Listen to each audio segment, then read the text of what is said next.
question. Well, I would say it's still shifting in some ways. You know, these big experiences take quite a long time to integrate, and I've really been kind of reflecting on that as my book is it's like 2 weeks out from coming out now, and I'm like kind of obviously like reflecting on the whole experience and talking a lot on podcasts, etc., about DMT extended state, and I'm like, yeah, there's a bunch of stuff. Like, there's a bunch of stuff that I'm still landing with. Probably the biggest one though is I had a kind of mystical in the final dosing. I had a mystical experience that I've never really had before, which was which astronauts report, which is the overview effect, which is a sense of feeling like utterly tiny. It's like a complete change in your frame of perspective and what's important, right? Because it comes from originally astronauts seeing the Earth from space and realizing that all of the political squabbles, all of the dramas, the whole thing is just ludicrous. And actually what's important is this incredibly fragile, beautiful planet floating by itself. So that the perspective is so radically shifted that, you know, some astronauts had, you know, pretty significant spiritual experiences that changed their lives from that. There was also, I think, in some way, the first pictures of the Earth from space also had that effect on the population. I think it was probably in the early 70s, maybe the first color pictures that came out. I can't remember. There's a very famous one. But so in the final dosing, I was in this. Well, firstly, just to explain something about the trial, we were wearing the headphones, and in the headphones was just very bland, spacey music, right? This is sort of like you couldn't, in a sense, you were never focusing on the music, but it was there, and I'm sure it had some effect on the experience, which was like new age elevator music is kind of how I would describe it. Nice. And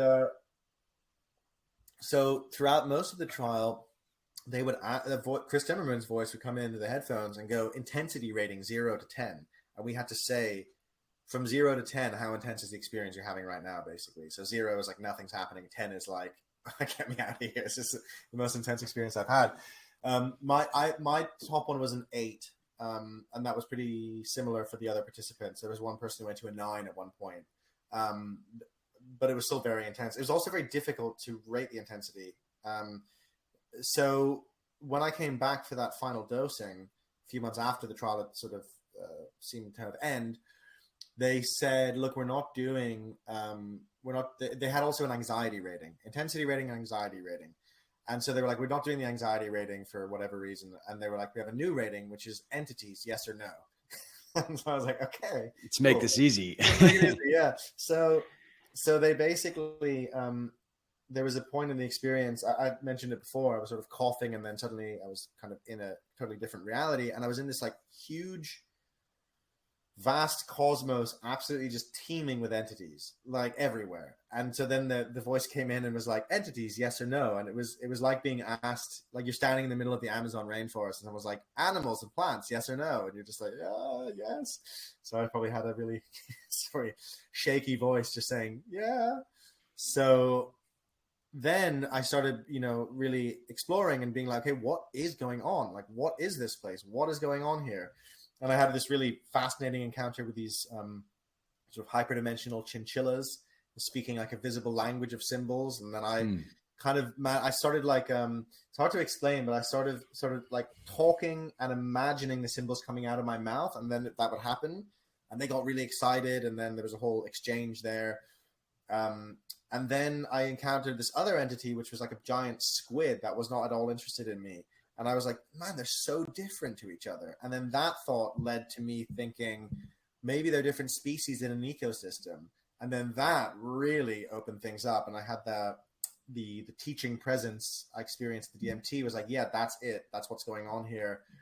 This is an ecosystem of intelligences, and human beings also exist here. But you and everything else here is just one of, I don't know, countless billions of intelligences. And I was, you know, I had this moment of awe, like totally like seeing the Earth from space. So I had this kind of overview effect.